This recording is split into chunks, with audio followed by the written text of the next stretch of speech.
से चुन के दिया, हमने हमारे खासदार को यहाँ से चुन के दिया, हमारे वोटों की बदौलत यहाँ का खासदार चुन के आया, आवाज देने के लिए तैयार नहीं, पार्लियामेंट में आवाज उठाने के लिए तैयार नहीं, अपना बर्थडे थर्ड डे से मना रहे हैं। क्या है ये? हमारी कम अकली है। हमारी अकल से अगर से हम अच्छे नेता को चुनकर देते थे तो आज हमारी आवाज जो है तो मस्जिद हमारी गिराई जा रही। अरे कल उनकी बारी है, उसके बाद आज हमारी बारी आई।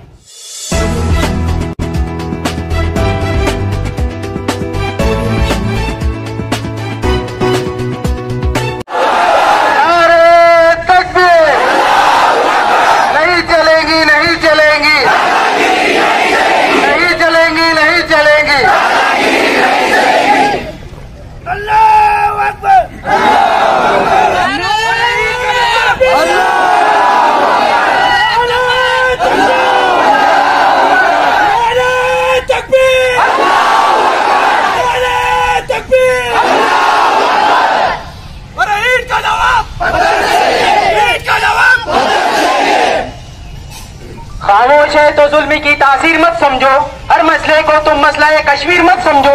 अदब नवाजी सीखी है बुजुर्गों से हमने अपने, जो कर मर रहे हैं तो जलील मत समझो। ये हिंद जितना तुम्हारा है उतना ही हमारा भी, मुल्क हिंदुस्तान को अपने बाप की जागीर मत समझो।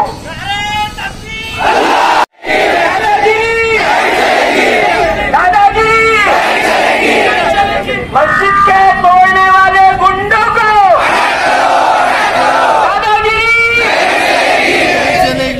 मस्जिद के तोड़ने वाले गुंडे को फौरन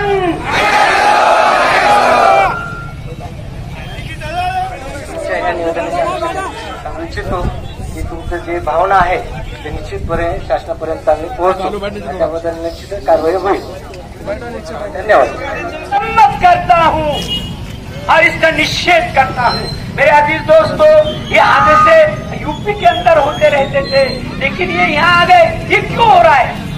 ये हमारी कम अकली और कम समझी का सबूत है। हम ईवानों के अंदर, संसद के अंदर, पूरे महाराष्ट्र में से हम एक भी संसद मुसलमान नहीं दे सके। वहाँ हमारी आवाज कौन उठाएगा?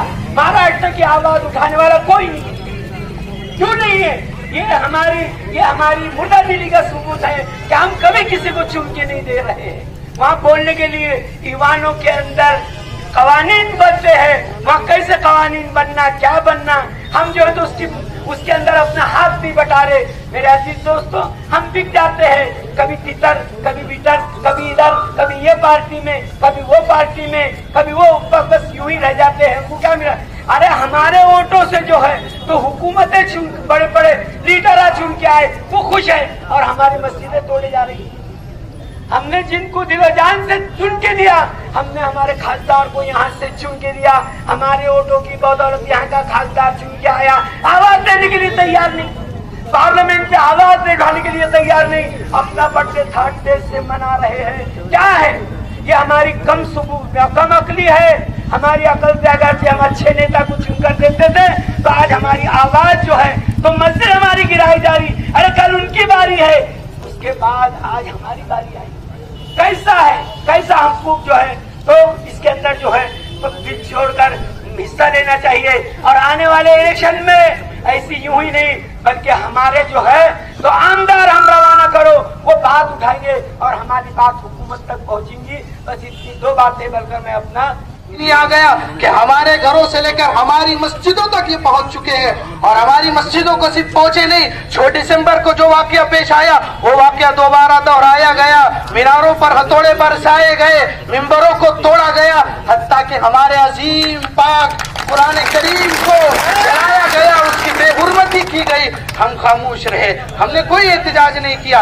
अब हम मैदान में आए हैं। जरूरत इस बात की है कि हमारी बेदारी वक्ती न हो, हमारी बेदारी कोई 2 मिनट 3 मिनट की न हो, हमारी बेदारी दायमी हो, हमारी बेदारी के अंदर पुख्तगी हो। हम हुकूमत से साफ साफ ये कहना चाहते हैं, उन गुंडों ने, उन दहशतगर्दों ने जो मस्जिद पर हमला किया, इस नाम पर के नाजायज कब्जेदार है, अतिक्रमण, किसको हक है? प्रशासन को इसका हक है वो नोटिस जारी करे और अतिक्रमण के मामले में मामला करे। लेकिन इसका जो गुंडागर्दी मुसलमानों के घरों में घुसकर उनकी बच्चियों की आबरूरेजी पर हाथ डालने की कोशिश की गई। कई माली हम हुकूमत से मुतालबा करते हैं। मुस्लिम समाज साफ तौर पर कहना चाहता है कि हमें इसकी भरपाई हुकूमत सतह पर दी जाए और जो मुसलमानों के घर तोड़े गए दोबारा उनके घरों की मरम्मत की जाए और इस बात को यकीनी बनाया जाए कि इस तरह की घटना दोबारा नहीं घटेगी। अगर घटती है तो मुसलमान दोबारा रोडों पर आएगा। हमारे जमहूरी हक का हम इस्तेमाल करेंगे। हमारा फंडामेंटल राइट है कि हम सड़कों पर आए और अपनी आवाज को बुलंद करें। और दूसरी बात मैं उस हुकूमत से उन अफराद से कहना चाहता हूँ, इंडिया अलायंस अपोजिशन जिन्होंने मुसलमानों के वोट लिए लोकसभा में खूब लेना और खूब तकरीरें कर करके ये जुमला कहा गया एक बहुत बड़े लीडर की तरफ से कि मुसलमानों अपने पिछले माजी को भूल जाओ, तुम एक प्लेटफॉर्म पे आ जाओ, हम तुम्हारे साथ है। ये उस वक्त तक हमारे साथ है जब हमारे वोट इन्हें चाहिए। हमें इन्हें अपनी सियासत की रोटी सेकना मकसूद है। हमारे मुद्दों से इन्हें कोई लेना देना नहीं। मॉब लिंचिंग हुई 4 जून से लेकर अब तक इतनी मॉब लिंचिंग, किसी पर कोई बात नहीं, मस्जिद पर हमला हुआ कोई बात नहीं। ये कैसी मोहब्बत, ये कैसी हमारे साथ एक तरफा मोहब्बत की जा रही। हम बल्कि कर रहे वो नहीं कर रहे, हमारे वोट को बटोरने की साजिश है। राहुल गांधी ने एक लफ्ज इतने अपोजिशन लीडर होने की हैसियत से एक बार सिर्फ इस्लाम और कुरान का नाम दिया। मॉब लिंचिंग के बारे में कोई तस्करा नहीं, कोई ऐसा लीडर सामने नहीं आया महाविकास अघाड़ी का जिसने खुलकर मुसलमानों की हिमायत की हो, मॉब लिंचिंग के खिलाफ आवाज उठाई हो। नंदुरबार में 3-4 वाकयात पेश आ गए। एक आलिम दीन को रास्ते पर रुकाया गया 10 बजे के वक्त और उनकी मॉब लिंचिंग की गई। और एक्शन मुसलमानों के खिलाफ हो रहा है, केस मुसलमानों पर दर्ज हो रहा है। लिहाजा ये हमारी बुज़दिली है, ये हमारी कमअक्ली है, ये हम अपने आप को सियासी एतबार से मजबूत नहीं कर पा रहे। लिहाजा जरूरत इस बात की है कि हम अपने होश के नाखून ले। वो लोग जो सियासी चादर ओढ़ लेते हैं, हमारा गमछा अपने गले में डाल देते हैं, टोपी पहन लेते हैं और ये नारा लगाते हैं कि मुसलमानों हम तुम्हारे साथ है, ऐसे मुनाफिकों से हमें होशियार रहने की जरूरत है। ऐसे लोगों से सिर्फ मुसलमानों के वोट बटोरने की, जिनके अंदर हवस है, कोई मुसलमानों का मुद्दा उठाने के लिए तैयार नहीं है, ऐसे लोगों को हमें सबक सिखाने की जरूरत है। ये समझते हैं अपोजिशन के मुसलमानों को उनके अलावा कोई चारेकार, ऐसा नहीं है। एक तरफा वन साइड लॉ नहीं चलेगा, वन साइड मोहब्बत नहीं चलेगी। मुसलमान तुम्हें दिल से लगाते हैं, वोट देकर संसद तुम्हें पहुंचाते हैं। जहाँ तुम्हारी हैसियत 36 और 40 की नहीं थी, मुसलमानों ने 100 तक पहुंचा दिया और तुम्हें अपोजिशन का एक ओहदा दे दिया। उनके साथ भी नवारा सलूक किया जा रहा है कि उनकी इबादत गाहों पर हमले हो, उनकी मस्जिदों, उनके कुरान को बेहुरमत किया जाए। लिहाजा हम ये साफ साफ कह देना चाहते हैं, जो मुसलमानों के वोटों की उम्मीद करते हैं, ये उस वक्त उन्हें वोट मिलेंगे जब हमारे मुद्दों को उठाया जाएगा। और हमारी भी कमअक्ली देखिए कि हमने महाराष्ट्र से एक भी मुस्लिम विधायक को नहीं भेजा। अब तो हाल ये हो गया कि विधान परिषद से भी मुस्लिम खत्म हो चुके हैं। लिहाजा जरूरत इस बात की है, विधान परिषद से भी मुस्लिम खत्म हो चुका है। ये हमारे लीडरशिप को खत्म करने की कोशिश है और साजिश है। मैं ये इस बात पर एक शेर पेश करके अपनी बात खत्म करूंगा कि मोहब्बत वन साइड नहीं चलेगी। गुलाब दोगे गुलाब देंगे, गुलाब दोगे गुलाब देंगे, मोहब्बतों का जवाब देंगे। गुलाब दोगे गुलाब देंगे, मोहब्बतों का जवाब देंगे। जफा करोगे जफा करेंगे, वफा करोगे वफा करेंगे।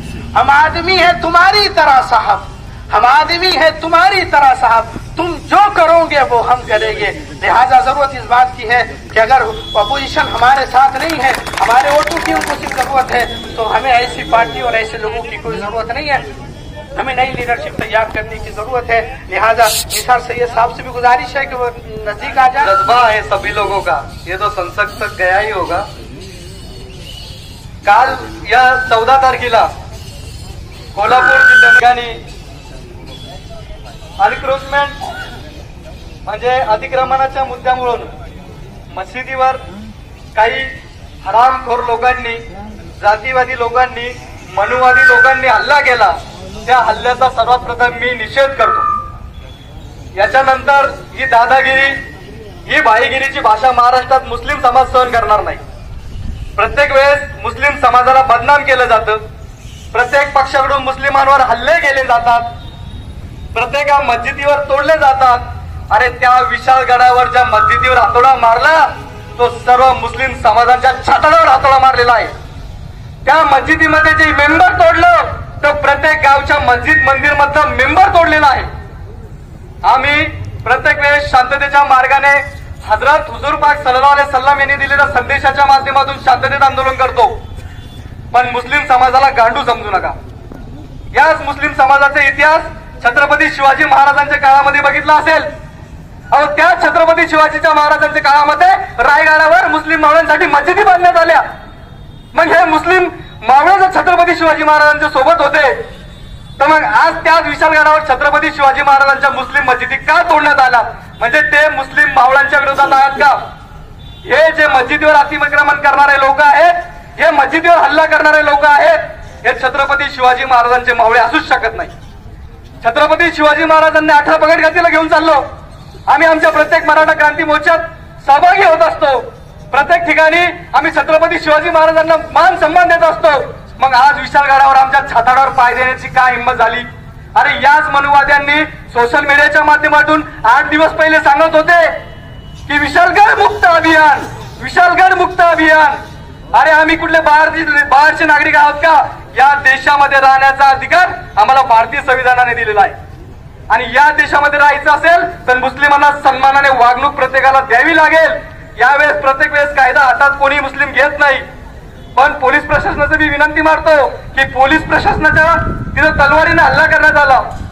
अरे, पोलीस तर त्यांनी त्याच गावात घुसून, त्यांच्या घरात घुसून त्यांची भांडी तोडली, त्यांना मारलं तलवारीनं आणि रॉड पाईपनं त्यांच्यावर हल्ले केले. हे शिवप्रेमी नाहीत, ते अतिरेकी होते आणि त्यांना अटक करण्याची आमची सर्वांची मागणी आहे. त्या अजून ते जे आहे, हे जे 2000 पेक्षा जास्त लोकांचा मॉब तिथं जमलेला होता, तो जो मॉब आहे तो वेल ट्रेन मॉब होता. कारण याआधी पुसे सावळीमध्ये अशीच घटना झालेली होती. तिथं एका मुलाला जीवे मारलं गेलेलं होतं. तो मशिदीत जाण्यासाठी त्या मॉबला रोखत होता, तर त्याच्या डोळ्यात त्यांनी बोटं घातली आणि मग त्याच्या डोक्यात फरशी टाकली. असा प्रकार तेव्हा घडलेला होता. हे मुद्दामून मी यासाठी सांगतोय का ते जो मॉब आहे तो वेल ट्रेन मॉब आहे आणि असे मॉब पूर्ण भारतात ठिकठिकाणी तयार झालेले आहेत. तर आमची विनंती आजच्या मोर्चाच्या माध्यमातून ही आहे का या असे जे मॉब ज्या ज्या ठिकाणी तयार झालेले आहेत, या मॉब विषयी कारवाई करण्यात यावी, त्यांना अटक करण्यात यावी आणि त्यांना रोखण्यात यावं. कारण आम्ही शांततेचा मार्ग घेतलेला आहे